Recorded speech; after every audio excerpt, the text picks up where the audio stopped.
Je le disais, ils sont là avec nous, Chantal Hébert, Alec Castonguay, Michel Séauger. Messieurs, dames, bonsoir à vous. Bonsoir. Évidemment, un seul sujet ce soir. Ça a été le sujet qui a monopolisé toute la classe politique et pas que celle en campagne. On a entendu M. Couillard plus tôt également. Je vous fais écouter un petit extrait. Il vient de donner, le ministre Chris Alexander, responsable de cette question, vient de donner une petite entrevue à nos collègues de Newsworld. Extrait et on revient. Fin Donnelly brought me a letter.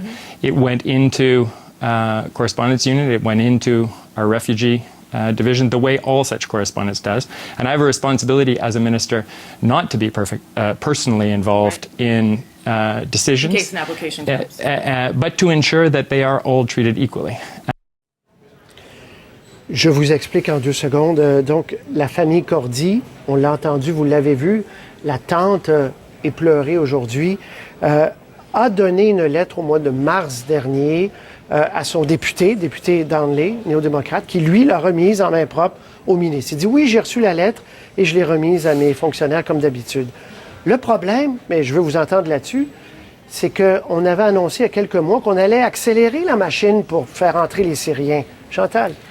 Un ministre, c'est vrai, normalement, ne se mêle pas de cas et de demandes de réfugiés, mais un ministre a le droit de poser des questions, comme de dire un cas type, quelqu'un qui a de la famille au Canada, qui est prêt à parrainer de la famille pour venir au Canada.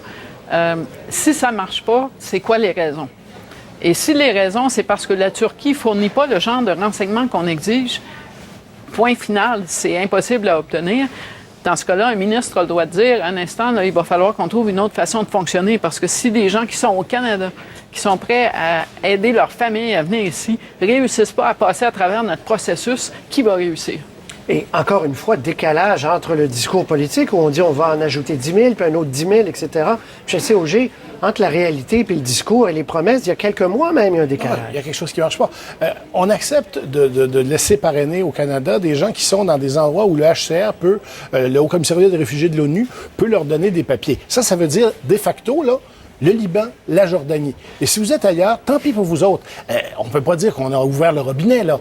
C'est le contraire. On fonctionne de la façon la plus bureaucratique possible. Moi, j'avais à mon émission aujourd'hui, ce midi, quelqu'un qui essaie de faire venir sa sœur et qui dit, en plein milieu des procédures, on m'a dit, oui, mais vous avez déjà fait venir votre frère, fait que ça ne marche plus. C'est ça, parce que c'est une personne. Et à un moment donné, il y a une pléiade de problèmes bureaucratiques qui peuvent être aplanis et qui continuent d'être dans le système. Alors, c'est pour ça que le robinet n'est pas ouvert, là. Hier, cette photo de ce petit garçon de 3 ans, Alan Cordy, a ému toute la planète, là. Vraiment, et j'ouvre une petite parenthèse, là. Les gens qui disent aux médias, vous ne devriez pas parce que si... l'esprit humain et l'être humain est fait ainsi que on a souvent besoin que ça passe par l'émotif avant de rationaliser. Que je vous dise qu'il y a 20, 30, 40 000 personnes qui sont sur la Méditerranée, c'est un concept. Voir un enfant de 3 ans mourir, et en passant, il y en a 720 000 de cet âge-là, dans cette région-là, réfugiés migrants. Bref, voilà pourquoi on a diffusé hier, pourquoi on en reparle aujourd'hui. Donc, cette photo-là émue la planète. Imaginez, en plein milieu de la nuit, le ministre apprend qu'il voulait venir au Canada, cette famille-là. Que cette famille-là voulait venir, que le frère de celui qui était pleuré aujourd'hui parce qu'il a perdu ses enfants voulait venir et que tout ce monde-là aurait pu avoir une aide à Vancouver. Donc, aurait pu s'installer. La maison était assez grande, plusieurs chambres pour les recevoir. Ce que ça fait aussi, au-delà du cas très particulier, c'est que ça braque les projecteurs sur le bilan du gouvernement conservateur en matière de gestion des réfugiés. Là, ce qu'on se rend compte, c'est qu'entre 2006 et 2014, on a une baisse de 28 % du nombre de réfugiés qu'on a accueillis ici au Canada. On en accueille moins qu'avant. Il y a des raisons pour ça, mais on peut donc poser des questions à un gouvernement sortant qui veut être élu. Pourquoi on accueille moins de réfugiés qu'on en avait avant? Pourquoi on a coupé, par exemple, les soins médicaux non urgents aux réfugiés qui viennent ici? Maintenant, c'est les provinces qui assument ça. Ottawa décide de ne plus assumer ces frais médicaux-là. Okay. Il y a une gestion du gouvernement qui est déficiente. Et là, avec ça, on se met à en parler davantage. Mais Patrice, ça va au-delà de ça. D'abord, cette crise des réfugiés, là, c'est une crise qui a des proportions comme on les a pas vues depuis la Deuxième Guerre mondiale. C'est pas un petit phénomène.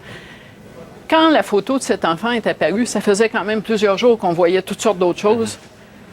ça n'a pas empêché le ministre, hier après-midi, d'aller chez vos collègues pour dire c'est la faute aux médias si la Syrie, ça se règle pas mieux. Et ça n'a pas empêché le gouvernement, jusqu'à ce qu'il découvre qu'il y avait une connexion canadienne qui allait peut-être le mettre dans l'embarras. Le gouvernement avait prévu aujourd'hui, comme activité de campagne, une conférence de presse du ministre Jason Kenney qui allait expliquer comment on allait resserrer les critères d'immigration. Alors, cette crise humanitaire, là, le gouvernement, de toute évidence, dans sa façon d'agir, jusqu'à ce que ça le touche directement et que ça lui saute dans la figure, se sentait absolument pas concerné par ça. Et même aujourd'hui, M. Harper, qui dit il faut faire beaucoup, mais qui se sert de cette histoire pour dire ça prouve que j'ai raison d'être en guerre contre l'État islamique et que les autres ont tort. C'est une question de registre là, qui est absolument déplacée. D'ailleurs, Chantal, je prends le relais. Je vais vous faire écouter l'extrait de M. Harper aujourd'hui, cet après-midi, 13h45.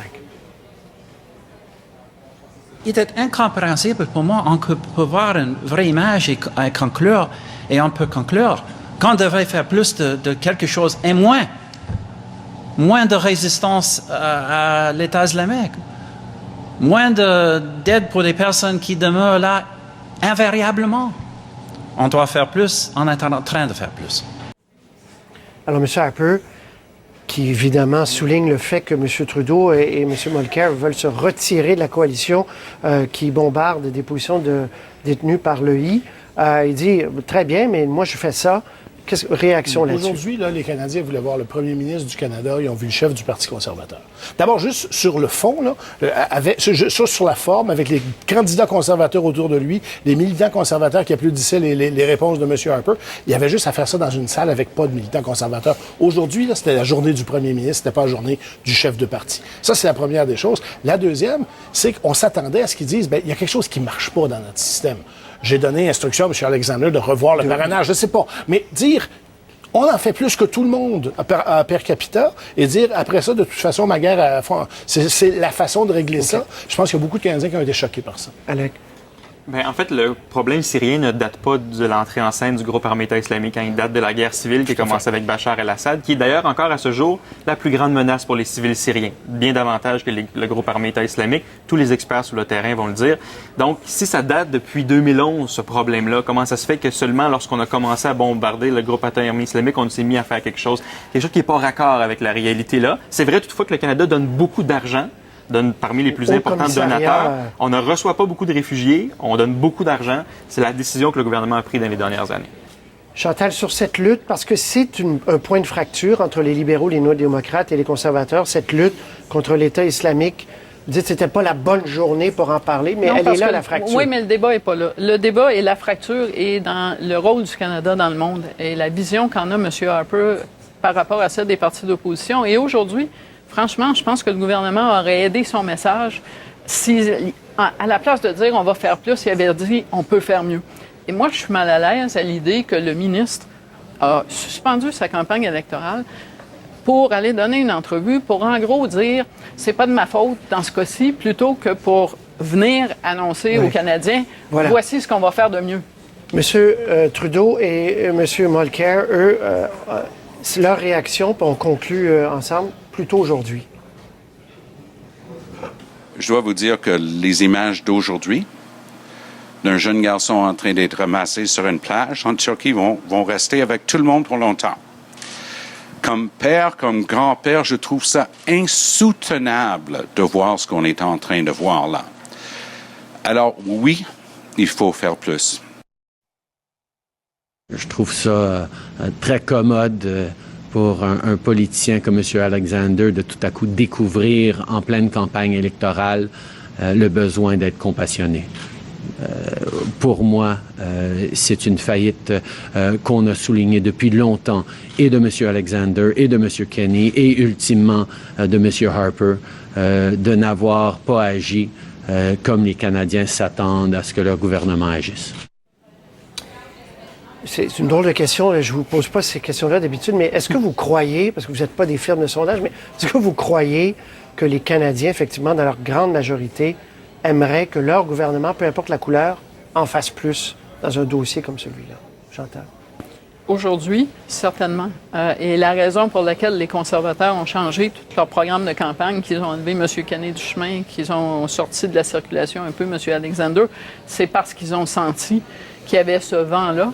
Est-ce qu'ils ont réussi à répondre à cet élan-là? Parce qu'ils sont les seuls qui pouvaient répondre. C'est le gouvernement qui peut agir. Ce n'est pas les partis d'opposition en campagne. On verra. Je veux, pour clarifier les choses, on a fait faire un tableau. Les gens se demandent, bon, mais c'est quoi les différences entre les différents grands partis? M. Harper avait dit, donc, 10 000 réfugiés syriens, irakiens de plus. Il a ajouté un 10 000 en début de campagne. Donc, c'est pour ça que ça fait 23 000 au total. Il a ajouté 13 000, en fait. M. Mulcair, il dit, maintenant, là, il a dit ce matin, 10 000 réfugiés, immédiatement, puis on ouvre les portes, comme on a fait pour le Kosovo, pour les Boat People, dans d'autres cas. Et M. Trudeau, il dit 25 000 réfugiés le plus tôt possible, donc ça, c'est 2-3 ans. Évidemment, ce n'était pas le moment de donner tous les détails, mais voilà, vous avez l'éventail des propositions dans cette campagne électorale concernant ce sujet. En conclusion, là, ça dépasse la bataille électorale. Là. C'est un moment où peut-être qu'on aurait dû mettre entre parenthèses la campagne. Et comme vous avez dit, Michel, que le premier ministre sorte de sa caravane. Oui, parce qu'il est premier ministre jusqu'aux élections. Il est évidemment le chef conservateur en campagne, mais il y a des moments où on tente de s'élever, généralement. Là, je pense que ça faisait partie de ces moments-là.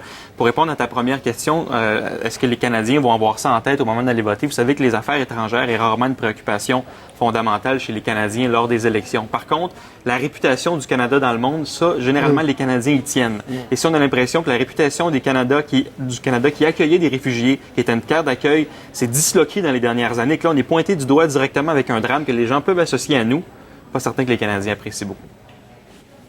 Conclusion? M. Duceppe a eu un bon réflexe aujourd'hui en disant il faut faire une trêve partisane. Pas de partisanerie là-dessus. C'est un peu ce que M. Mulcair a dit. Malheureusement, M. Trudeau n'est pas allé là. Il a essayé d'attaquer le gouvernement. Je ne suis pas sûr que ça va l'aider de l'avoir fait.